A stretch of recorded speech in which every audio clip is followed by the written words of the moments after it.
Westinghouse, Studio One. Westinghouse, the name that means sureness. Whether it's on the finest television sets made today or jet engines for America's planes. Whether it's a product for your home, for your business, for your farm, or your factory, you can be sure if it's Westinghouse.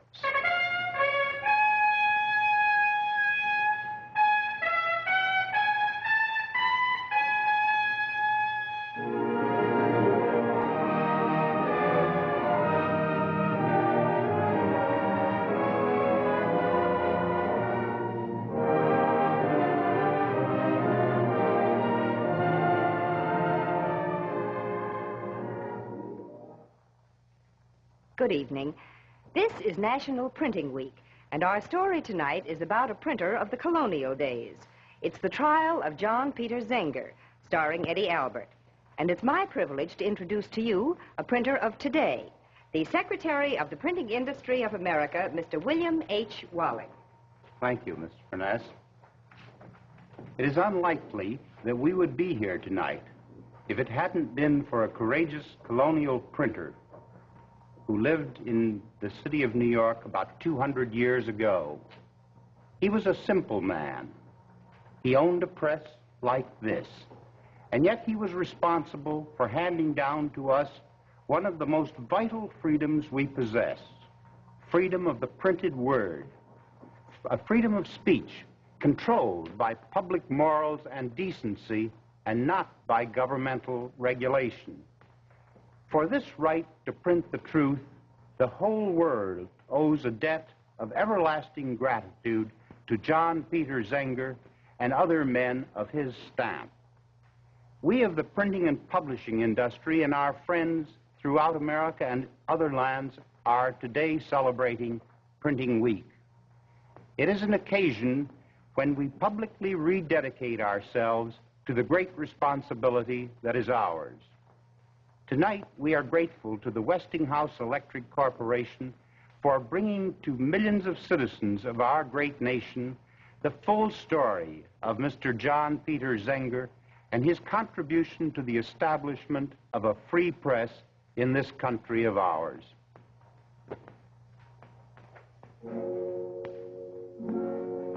Oh, you good lads that dare oppose all lawless power and might, you are the theme that we have chose, and to your praise we write. You dare to show your faces brave, in spite of every abject slave with a fa-la-la-la-la. You dare to show your faces brave, in spite of every abject slave with a fa-la-la-la. Muss ich denn zum Städtler hinaus, und du, mein Schatz, bleib. Anna, come. See what a fine printer is your husband. Good, huh? Very, very good, John. Yeah. Anna, your eyes are tired. For you, no more work today. And for you? Me? For me, printing has never worked. And now that we have this new shop, things will soon be better. Soon I'll have a dozen printers' devils to help me. You can stay at home with the children, cook, sew, mend. A lady of leisure, huh? A lady like the lady you were meant to be. Like you would have been had you not married me. Don't say that, John. I'm your wife. I'm happy being your wife. I am the wife of the best printer in New York. Oh? One good enough to be printed to the king, huh? Oh. Now, why not? Bradford can't last forever. And anyone with eyes can see who's the better printer. That's not what I want, John. So, you don't want me to have fame and riches, huh? Not that way, no. The royal printer is the biggest thing a printer can be. Yes, but not in New York. Everybody knows that Bradford prints only what Cosby gives him to print. He is the governor's tool. People despise him for what he's doing. So do I. And I should despise you if you ever took his place. Liebchen. I am a printer. If Cosby gives me orders, I take them, same as any other. But, John, he's evil and vicious. He dirties whatever comes near him. He buys more than your printing. He buys your soul. Oh, Mr. Van Dam. Good evening, Anna. John, I want you to meet two friends of mine, both members of the vile legal profession. Mr. James Alexander, Mr. William Hamilton. This is my husband. How do you do? Oh, forgive me for not shaking hands, Ink. Is my pamphlet ready, Zenger? Almost finished, sir. Anna, show the gentleman these pages here. I do not wish to soil them. Uh-huh. Look at that. Did you ever see a better piece of work? Oh, excellent. Better than anything that came out of old Bradley's shop, I'll say that. Thank you, gentlemen. I wonder how this will affect His Excellency's cheery disposition. Listen to this. As the well-being of the people of this province is much concerned in the various high-handed and illegal actions of this administration, and in order that they may, before it is too late, see the bondage and slavery which may possibly follow from it, I think it my duty to publish a true account for the public at large. Not bad for an old man, eh, Anna? You approve? It made me angry. Is that approval? Angry indeed. And how angry do you think it made me? In the first place, to have to write a thing like this about a man in Cosby's position, and then to have to pay out of my own pocket to have it printed, because Cosby's hired hand refuses to publish it in the Gazette. You see, John, it's just as I told you. There used to be a time when a man could write a letter to the Gazette and it would be published free of charge, but not today. Perhaps there should be another Gazette. I like that idea, Mrs. Zenger. I like it very much. Why, indeed, shouldn't we have another Gazette? We've been whispering our protest up to now. What we need is a voice, one that will reach clear to London. We may even get Cosby recalled before we're through. Yes, but who will pay for it, James? You and I. You and I. That's good, Anna. Very good. Zenger, you'll print it for us. I'm a poor man, gentlemen. I can't afford a loss. We can guarantee you against any loss, Zenger. Why not, John? You'd only be printing what your customers give you to print. No, Anna, this is not the same. What you're asking is that I print against the government, against the governor. This would be treason. This is an English colony, Zenger. Englishmen don't confuse treason with protest. But, gentlemen, I came to this country 23 years ago from Germany to escape persecution. Here, I've been given a home, a place to work. I can't turn against those who have given me all this. But Governor Cosby has given you nothing. And if he has his way, everything you have got here will be taken away from you. You will end up by living with the same persecutions you ran away from in Europe. Even now, decent people are leaving New York every day, moving to Pennsylvania and to Massachusetts. Someone has got to stand up and fight Cosby and the various high-handed and illegal actions of this administration in order that they may see before it is too late the bondage and slavery which may possibly follow from it.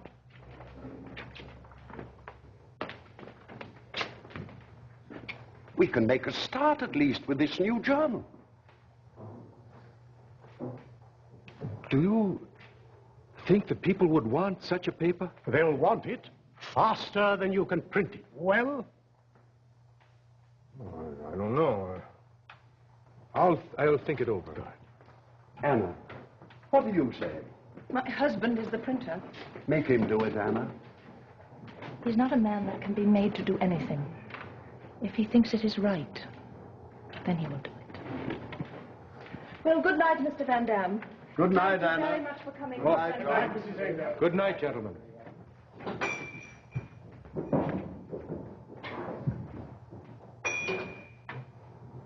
Anna, you want me to do this?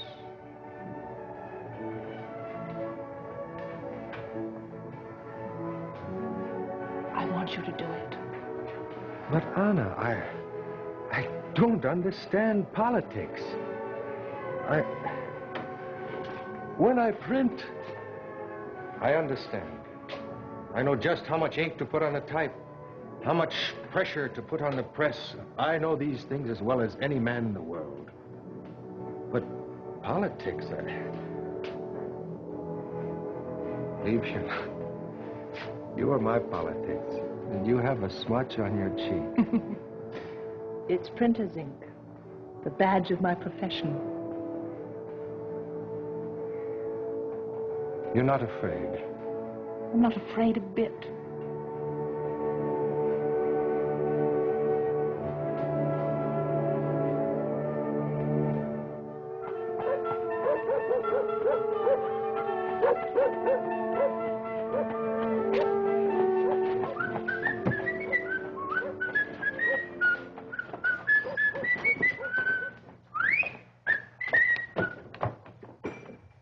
I've got the extra supply of paper, Mr. Zenger. Oh, stack it back in there, Samuel, Yes, please. sir. No, John, some of these are smudged. You have to be more careful. You can't send out anything that looks like that.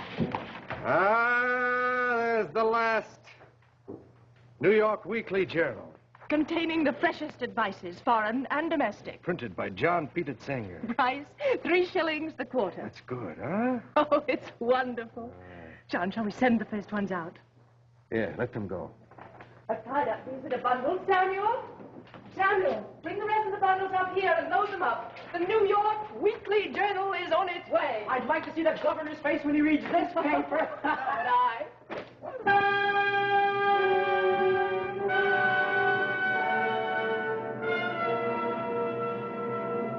Excellency the Governor. Close the door. Wait outside. Governor Cosby, sir. What? Mr. Bradley and Mrs. Symes are waiting for you, sir. Well, show them in. Wait. How did this get here? I don't know, Your Excellency. It was lying there when I came in. I've been patient for over a year. I will not be patient any longer. I do not wish to see these vile sheets again ever. Is that understood? Yes, Your Excellency, sir. Mr. Bradley and Mrs. Symes. Well, Mr. Attorney General of the provinces of New York and New Jersey, how did it go? Oh, quite well, Your Excellency, quite well indeed. A most impressive ceremony. Well, what happened? Was it a good crowd? Well, it was... Oh, Symes, was it a good crowd? Oh, yes, the soldiers were there. Oh, the devil with the soldiers. What about the people? Well, some of them were there. Well, how many? 1,000? Well, no. Well, 100? 50? Well, let me describe the scene for Your Excellency. As you suggested, all the specified copies of Zenger's journal were turned over to the common hangman to be burnt before the city hall. Who was there? The mayor? Well, he was indisposed. The alderman? Well, they were occupied elsewhere. The people? Well, they also were occupied elsewhere. Who was there? Well, we were there. We? The Attorney General, myself, and the soldiers. My own Attorney General, my own sheriff. You permit this defiance of my orders? Well, Your Excellency, there is no law that says that the mayor or the alderman or any of the people must attend. Don't read me the law, Bradley. I didn't make you the Attorney General to read me the law. I put you into office to make me the law. Now, if you can't find a way to stop Zenger in his journal, then I... Yes, what is it? Forgive me, Your Excellency. Chief Justice Delancey is here. Now, show him in. Were you there? Was I where? The burning of the Zenger papers. Oh, that piece of buffoonery? No, Your Excellency, I did not attend. I was occupied elsewhere. Ah, you read Zenger's latest effusion, I gather. I did not read it. Our friend Zenger has talents without end. One day a versifier, the next an essayist, and now a tunesmith. I had to pass 3 taverns on my way here, which may in part explain the lateness of my arrival. In each, they were singing this little verse. It's quite the rage. While all free men resolve to stand for liberty and law, we'll drink their health with hat in hand. Hurrah, hurrah, Hurrah. I want this man arrested at once. Zenger? On what grounds? That is up to you, Mr. Delancey. What grounds do you suggest, Mr. Attorney General? Well, we will think of something, Your Excellency. I want this man out of my way. I don't care what grounds you use. I want Peter Zenger in jail.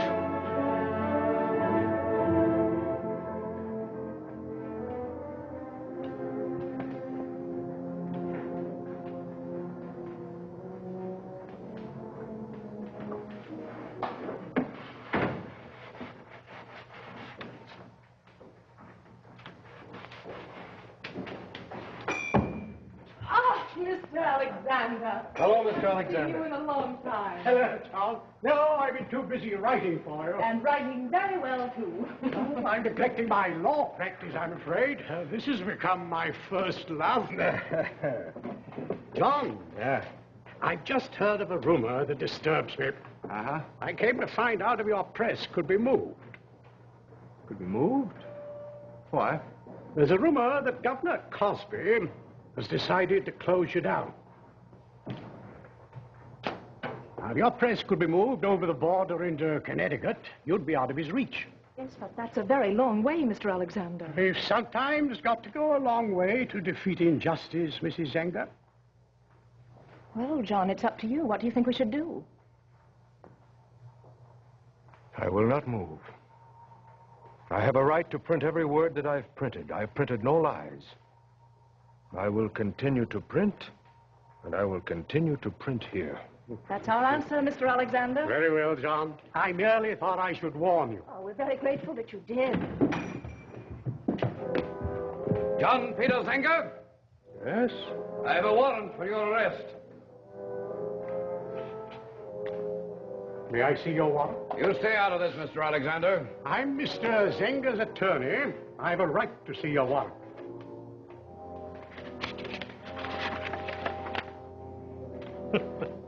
Why, this warrant is illegal, Mr. Simon. It's what? It's issued by the Governor's Council. The Council has no such authority. You can't serve this. Can't I? Well, Mr. Alexander, you have your law books, but I have my soldiers. And I think you'll find that in this argument, my side carries the more weight. Take him. You have no right to... Oh. This is where the weekly journal is hatched, huh? Well, Mr. Zenger, you'll not set upon any eggs for quite a while. John, don't!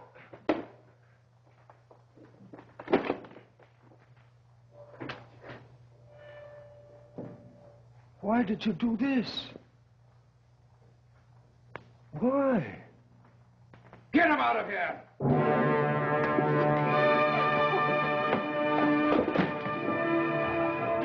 I'll tell you, Delancey, I intend to slap him into prison and to keep him there.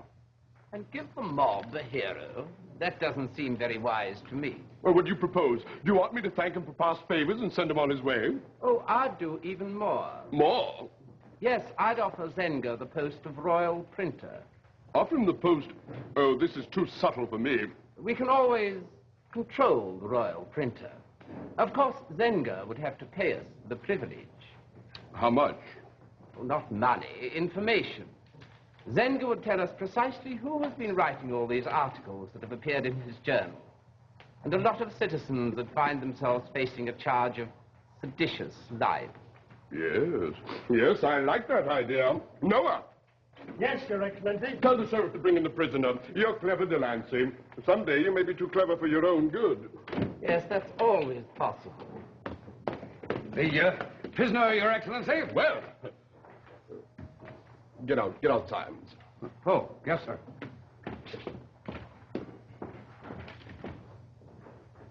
Well, glad to meet you, Mr. Zenger. You know Chief Justice Delancey, of course. Sit down, Mr. Zenger.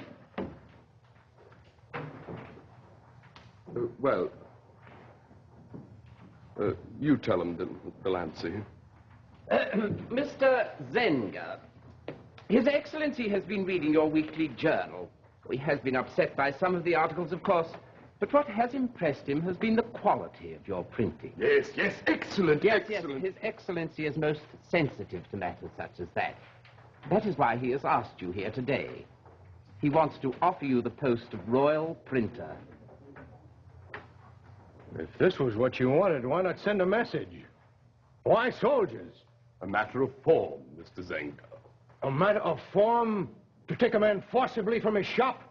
From the side of his wife? Oh, no. Then why did your men smash my type? Oh, the sheriff overstepped himself. I apologize for him, but that has no bearing on our offer to you. I did not come here to discuss an offer.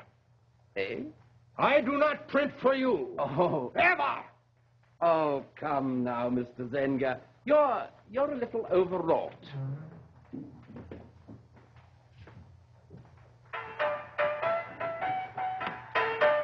Tell us, Mr. Zenger, who writes these articles that have been appearing in your journal?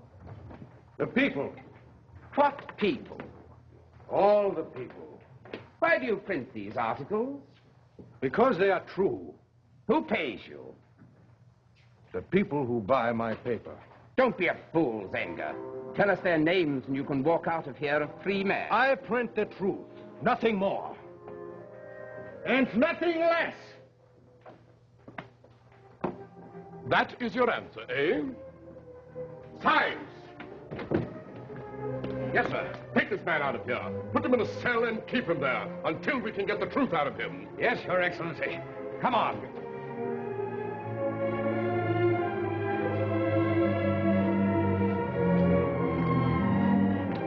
Stubborn mule!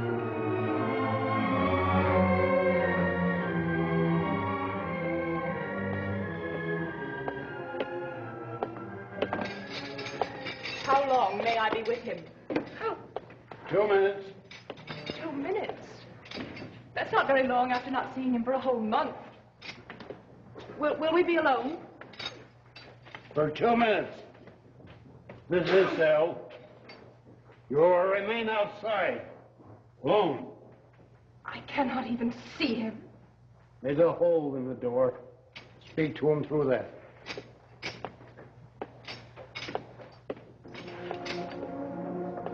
John. Anna? Anna. Oh, Liebchen. Ah, are you all right? Yes, I'm fine. And the children? They're all fine. Do they miss me? Very much. We all do. Anna, come closer. I want to look at you. Oh, your eyes are so tired. Are you ill? No, I'm all right. Listen, dear. Yes. I've seen Mr. Smith and Mr. Alexander every day. Yes. Can they get me out of here? They're trying to get you released on bail. They're asking for a hearing. A hearing? Will it be soon? It will take time. I want you home, John. Now, Anna, tell me. What has happened with the journal? Who's helping you? No one. There's been no journal since you left. The paper has not been printed? No. But it must go on. Anna, you must do it. I? Yes. You know how to work the press. Samuel will help. Print the paper, Anna. Print it. Do you think I could, John? You've got to. Anna, the reason they have me here is to keep the paper from coming out. They think that they can keep down the truth by putting one man in prison.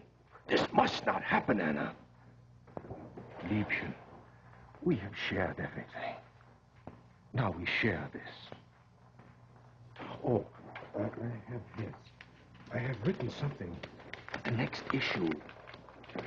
I do not find it easy to say these things in English, Anna. You will look it over, find the right words. But the facts are there, Anna. The facts, that's what matters, the facts. Yes, that's what matters. And you'll do this for me. I'll do my best. And you bring me a copy next time you come. I'll try. Yes. God is coming up, Mr.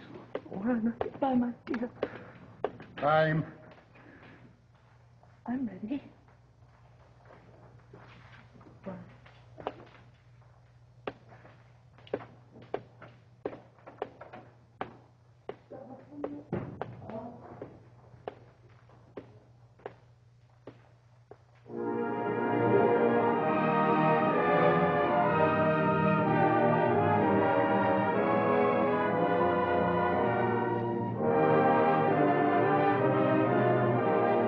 Now that you've seen part one of the trial of John Peter Zenger, let's turn to our Westinghouse program. Picture of the year. Uh-huh. This is the screen that'll bring you the television picture of the year. The clearest, steadiest, most pleasing picture in any area. You see, this is a new 1953 Westinghouse set. And it has so many new improvements that, well, I hardly know which one to tell you about first. Well, for instance, now, for the first time, Westinghouse brings you a clearer picture from a greater distance than ever before possible. Now, that's because of a new electronic miracle called the Cascode Tuner. Westinghouse actually pays a premium price to select by hand the very best of these tuners available. And Westinghouse brings you another brand new feature. It's called automatic fringe area control. Now, that means that whether you live right near a station, halfway to a fringe area, or up to 100 miles away, you never have to touch your Westinghouse set. It automatically adjusts to any distance within that range. And, oh dear, well now that's enough to spoil the whole program, isn't it, no matter where you live? Well, you don't have to put up with flop over like that with the new Westinghouse set, because of that amazing Westinghouse exclusive, the electronic clarifier. Those streaks can be terribly annoying too, can't they? Well, the electronic clarifier eliminates streaks too.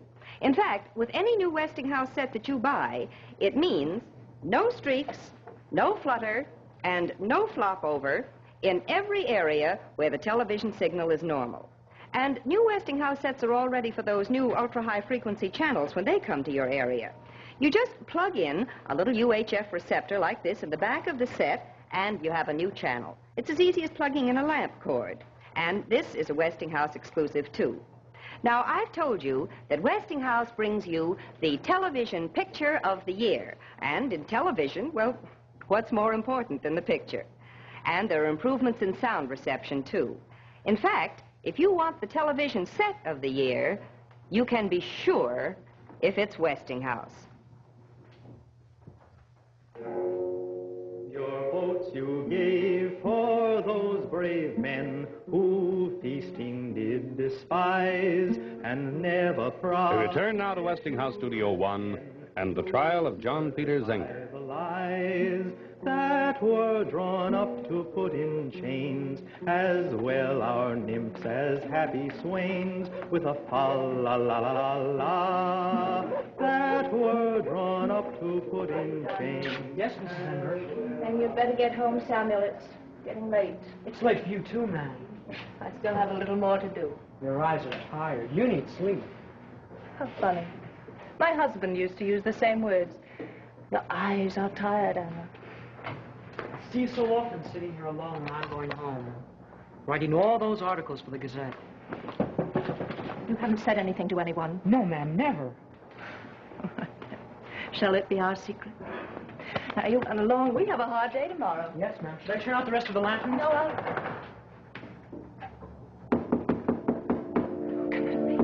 Should I open the door? Yes, you open it. Oh, Mr. Van Damme. I know it's late, Anna, but I wanted to see you. I'm glad to see you. Let me take your coat. It's all right, Samuel. You can run along. Yes, ma'am. Thank you. Good night. Good night. You've been working late, I see. I work late often. Well, once the press is cleaned and put to bed, there isn't much to do. Oh, I have to correct the copy and check the type. Anna, you're the 7 wonders of the world rolled into one. How do you do it all? Everyone's asking the same question. You have a house to look after and 4 children, and yet, on top of all that, you come down to the printing press and you put out the journal every week. How do you do it? Oh, by just doing it. It keeps me from thinking. You must think to write as much as you do and as well. I don't write a word. I've told you that again and again. What is this, the market list? As far as you or anyone else is concerned, that is a market list. Can I have it, please? I only wanted to know. Anna, you may have to go on doing this for a very long time. But nothing must stop you. It's too important for all of us. I know. Isn't it strange? I mean that at first this was just a job to me. But now, after 7 months with John in prison, It's the most important thing in my life. I've grown angry and bitter. I've tried to learn how to be eloquent, if only to make people see the danger. The easy danger of letting even one principle of freedom go undefended. I'm growing older, I expect, and less womanly. Perhaps that's because I know I'm alone. I will be alone for a long time. You've given up all hope for John, then? There'll never be a trial. There'll never be a hearing. They'll see to that. This is the only husband I'll have from now on. His Excellency the Governor. Now then, Delancey, what does this mean? I have some most congenial friends I've had to desert, all because of this preposterous move of yours, of which I was never advised. Yes, that is true. I reached a decision rather suddenly. I've worked a whole year to keep this case out of court, and you've chosen to wipe out that advantage in one stroke. I only hope you know what you're doing, sir. I always know what I'm doing, Your Excellency. I make it my business to stay at least 2/3 ahead of my opponents in life and in law. Well, you'd better be right on this, because if anything goes wrong, Delancey, I'm warning you. Don't warn me, Delancey. I'm not one of your puppets to dance at your orders. I happen to be Chief Justice of this province. By your appointment, it's true, but Chief Justice, nevertheless. And I beg to remind you that any settlement of this matter must be done by me, legally, from my bench.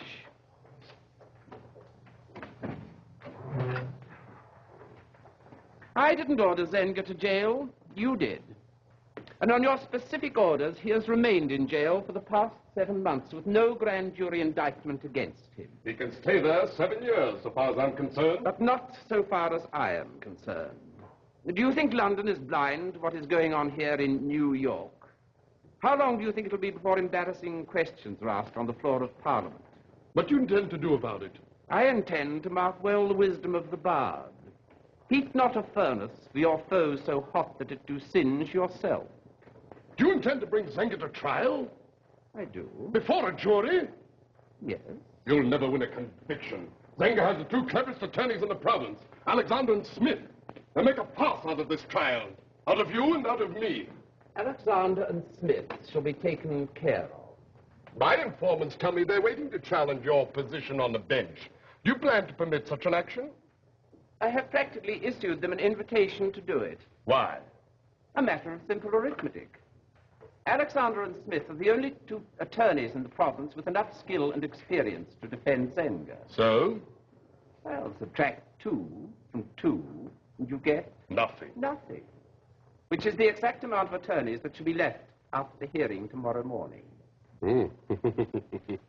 Excellent. There is one other attorney. But you said... Oh, this man is of no consequence. He has neither skill nor experience. He has never tried a case. But perhaps you would care to see for yourself. He is waiting outside. Come in, Mr. Chambers, will you? Come in. This boy? After Smith and Alexander are disbarred, I shall appoint Mr. Chambers to take their place. You hear that, Chambers? You are going to defend John Peter Zenger. Am I, sir?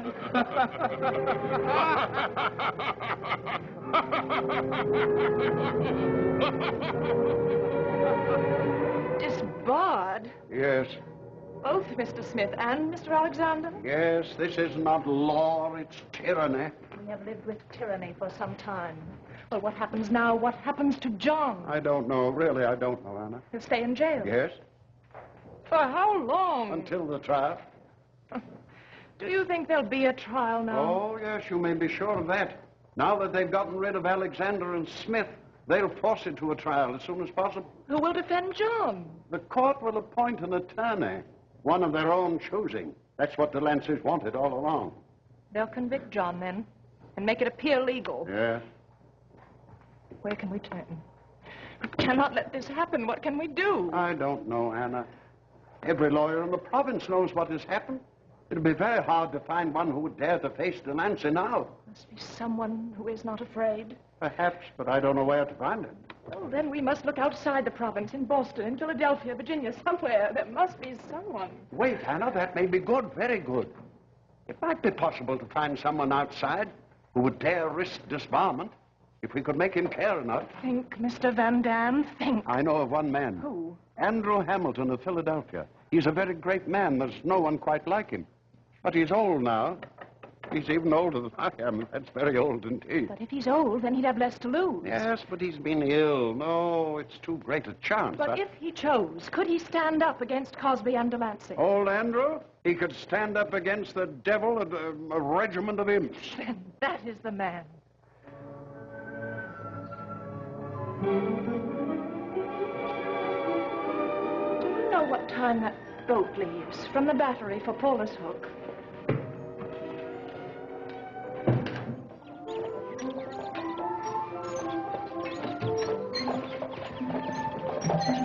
Polish it well, Peter. Polish it well. Always does, sir. And when it's done, you can hand it to me. Sir?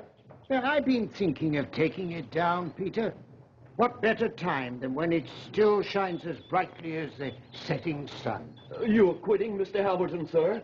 You're giving up? Well, that's an ugly way to phrase it, Peter, but the statement is materially correct. Here, hand me the thing. Let me have a look at it. I hate to do this, Mr. Hamilton, sir. It's like a burying. Well, we'll keep it bright as long as we can. There's a carriage pulling up to Mr. Hamilton, sir.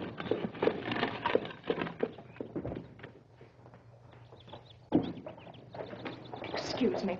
Is this Mr. Andrew Hamilton's home? It is. Are you Mr. Hamilton? I am.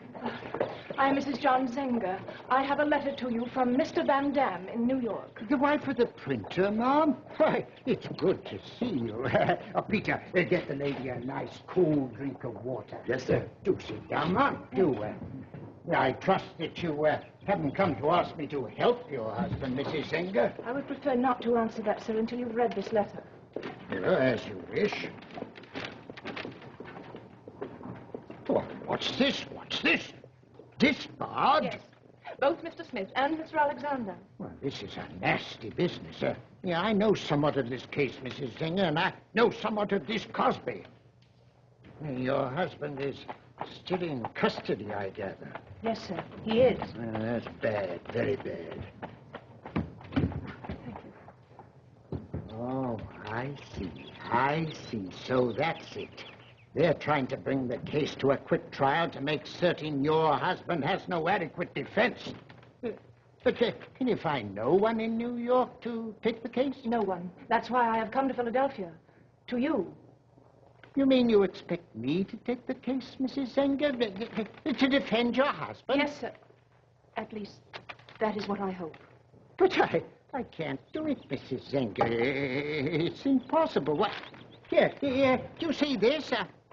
I've taken down my shingle.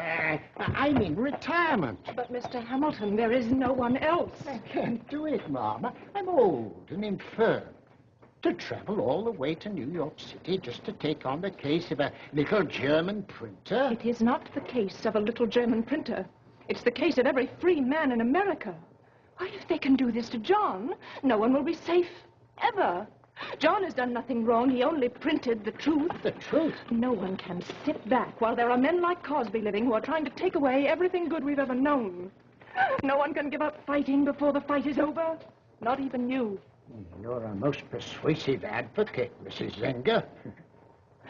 I'm sorry, Mr. Hamilton. But you see, all this has come about through my own doing. I forced my husband to print that paper. All that has happened to him, everything that will happen, is my fault.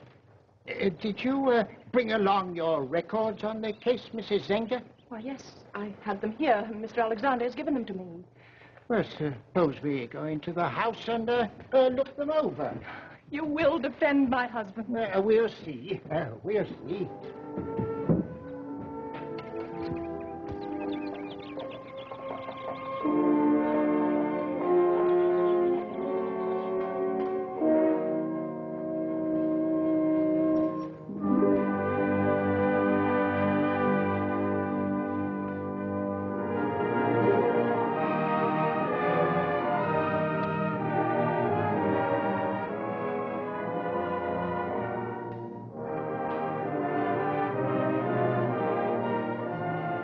Now let's pause for a moment and look at our Westinghouse program and Betty Furness.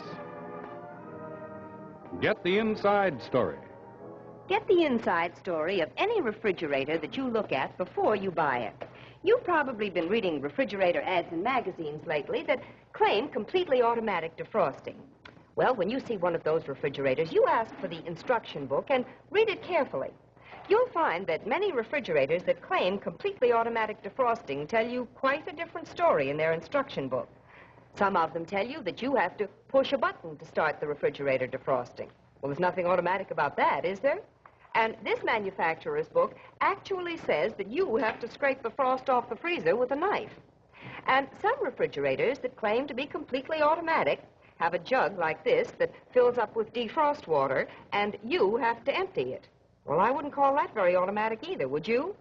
But when Westinghouse says no defrosting, they really mean it. You remember that jug that I showed you? Well, in the Westinghouse Frost-Free, there's no jug or drip pan to empty because the defrost water evaporates automatically. You don't have to do anything to defrost the Westinghouse Frost-Free. You don't have to scrape the freezer, and you never have to push a button. And here's the secret. It's the magic counter button, the sign of the exclusive Westinghouse Frost-Free system that counts door openings automatically. Now, you never touch that button. Every time you open the door, warm, moist air enters the refrigerator and causes frost to form. So when you've opened and closed that door enough times for frost to begin to form, that button gives a signal that starts the frost-free system working. And every bit of frost is wiped away so quickly that your frozen foods here in the freezer always stay safely, firmly frozen. Ask your Westinghouse dealer to show you the amazing Frost-Free. There's a size for every kitchen and a price for every pocketbook.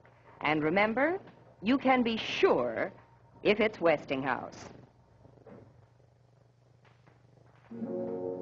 Your votes you gave for those brave men who feasting did despise. We return now to Westinghouse Studio One and the trial of John Peter Zenger. To certify the lie. Mr. Attorney General, you will proceed. May it please your honors, gentlemen of the jury,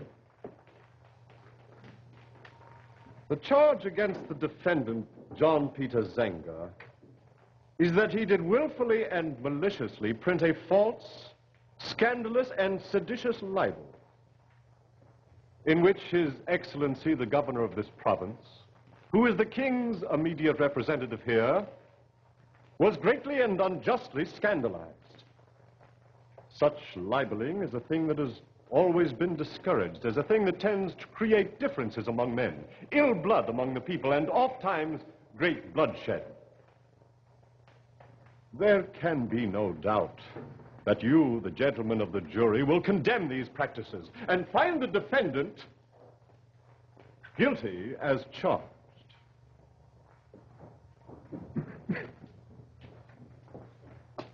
Mr. Chambers. Mr. Chambers, the court is waiting, Mr. Chambers. Your Honors, gentlemen of the jury, my client, John Peter Zenger, pleads not guilty to the charge. Order in court. Order. May it please the court. Yes, what is it, Mr. Chambers? What is it? Your Honors, may it please the court. I've just been informed that the accused has retained co-counsel. What is this? Who, sir? Who? I should like to introduce to the court Mr. Andrew Hamilton of Philadelphia.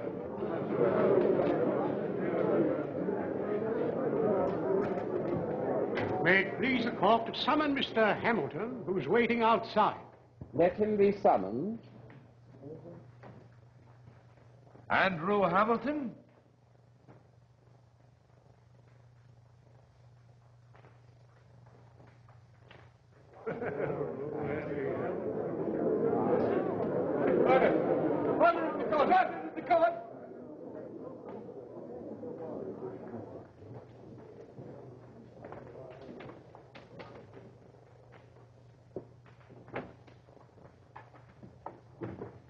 Your Honors, I move the court to allow Mr. Hamilton to practice before this bar and that the required oath be administered. You do us a great honor, Mr. Hamilton. Thank you, sir. Had I been informed of your pleasure before, sir, these matters could have been attended to in the privacy of my chambers. Well, I regret that circumstances prevented my enjoying so outstanding a privilege. I am ready to take the oath now. You will raise your right hand.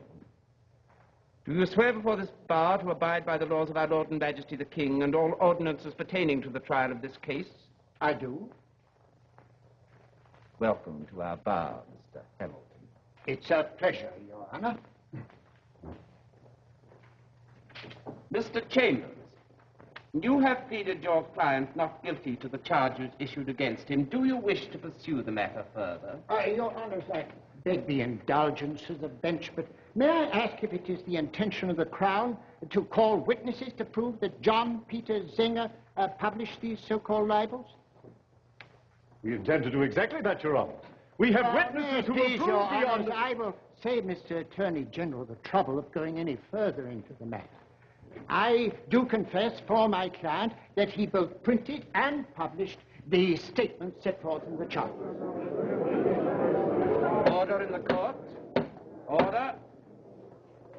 Well, now, as Mr. Hamilton has confessed the printing and publishing of these libels, I think there is nothing to do further but for Your Honors to instruct the jury to return a verdict for the Crown.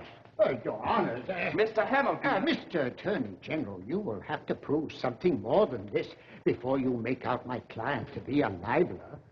The words printed themselves must be libels. That is, false, seditious, and scandalous, or else most assuredly we're not guilty. Your Honors, I think that there is nothing plainer than that the words used in the articles are scandalous and tend to sedition. If that is not libel, I may safely say there can be no such thing as a libel. Oh, may it please the court. I observed just now that Mr. Attorney General, in defining a libel, made use of the words scandalous and seditious. But whether from design or not, I cannot say. He omitted the word false. Well, I repeat, a libel is still a libel, notwithstanding it may be true. Now, in this I must again differ with my honorable colleague. I point out to him that the indictment to which my client pleaded not guilty accuses him of a, now, I quote, a certain false, malicious, seditious, and scandalous libel. Now, I say to this court, the word false must have some meaning, or else how came it there? Now, to save the court's time, I will agree that everything Mr. Zenger printed about His Excellency the Governor is seditious, scandalous, and a libel, providing only that Mr. Attorney General prove them false. Oh, I object. This is most irregular. Most irregular indeed. Your Honor, I think that... Mr. Attorney General is reluctant to prove the word false. Then, Your Honor, we will take the task on ourselves and prove them true. Mr. Hamilton. Right! Right! Order in the court! Mr. Hamilton, it is not permitted to give the truth of a libel in evidence. A libel is not to be justified, for it is nonetheless a libel that it is true. Well, I'm sorry the court has so soon resolved upon this bit of law. The law is clear, sir. You cannot justify a libel. Well, you say that truth is no defense of libel, Your Honor. Well, now, I respectfully must point out the incongruity of such a position. I see a man slay another. I print that such a man is a murderer. Am I then a libeler? Now, truth is fact, and facts, I submit, are the very reverse of libel. Now, look further, Your Honor. If this be the case that truth is no defense of libel, what then should be printed in the public press? Never a word can be raised against a tyrant. What stands against a tidal flood of corruption if it is not the threat of a fearless press that will exercise the inalienable right of every man to protest? To protest! Mr. Hamilton, After the court have declared an opinion, it is not good manners to insist upon a point in which you are overruled. I will say no more at this time. Use the court with good manners, sir. And you are not to be permitted to argue against the opinion of the court. Gentlemen of the jury, it is to you we must now appeal. For witness, we are denied the liberty of proving the truth of the facts deemed libelous. Gentlemen, power may justly be compared to a great river. When it overflows its banks, it bears down all before it. It brings destruction and desolation wherever it spreads.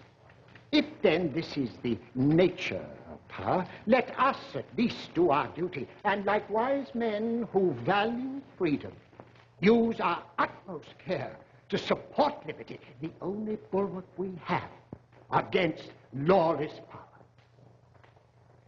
As you see, I labor under the weight of many years. I am bowed down with great infirmities of body. Yet old and weak as I am, I should think it my duty, if required, to go to the furthest part of this land to fight persecutions that aim at depriving a people of the right of remonstrating, aye, and of complaining too, against the arbitrary attempts of men of power, men who injure and oppress the people under their administration, provoke them to cry out and complain, then make that very complaint the foundation for new oppressions and persecutions.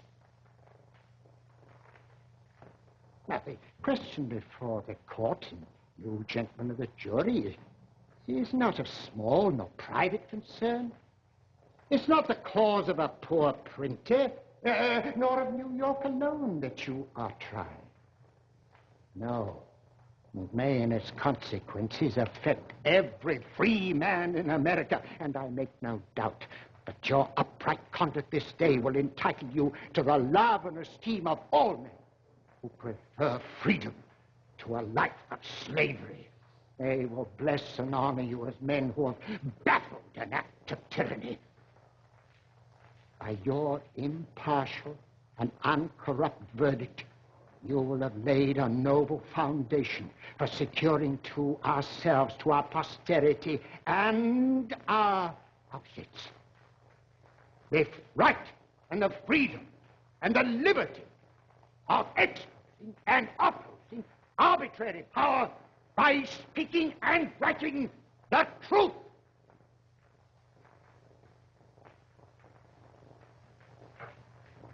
The defense rests.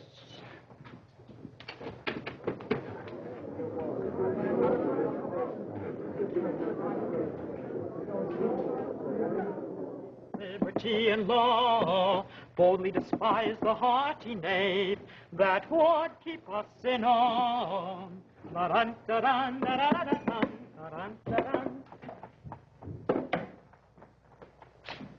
I'm setting up the story, Mr. Zenger. Good, Samuel.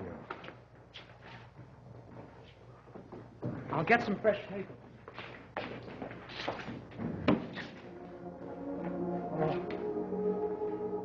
Is there ever anything better than to come home?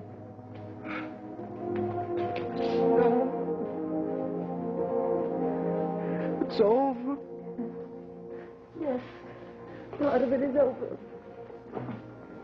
Part of it? A little part. The case of John Peter Zenger is over. But we must remember what Mr. Hamilton said, that it is not only the case of a poor printer, or of New York alone, but of every free man in America. That struggle is not over, John. It is hardly begun. Mr. Zenger, we're ready to start. Is it a good story? I think it is the best that I've ever done. We'll see. The press is in good order, Sam. Samuel has been careful. Yes. Well, we'll make it shout. Make it growl. Make it plead. Make it argue. Make it defend. Make it sing. But we must always make it Speak the truth.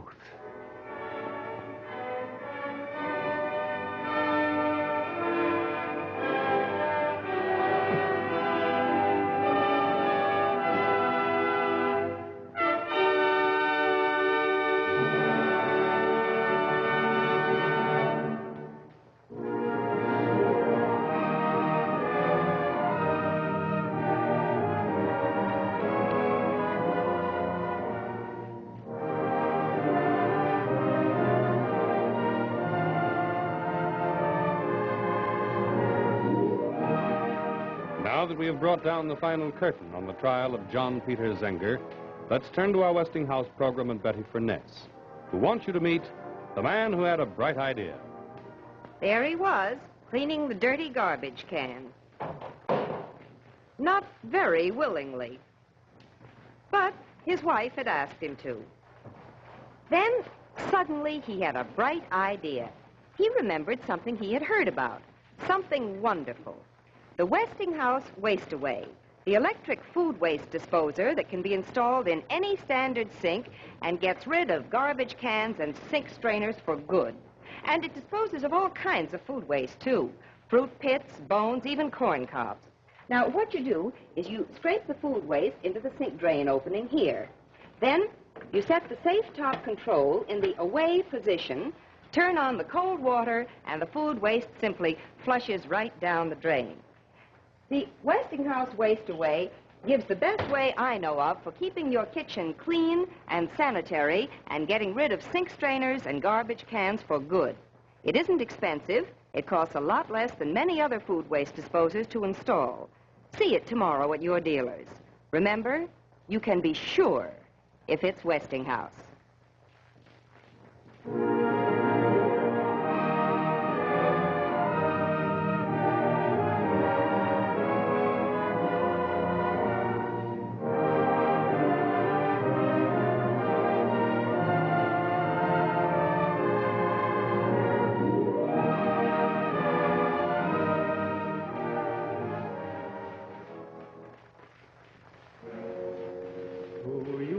Lads that dare oppose all lawless power and might, you are the theme that we have chose, and to your praise we write.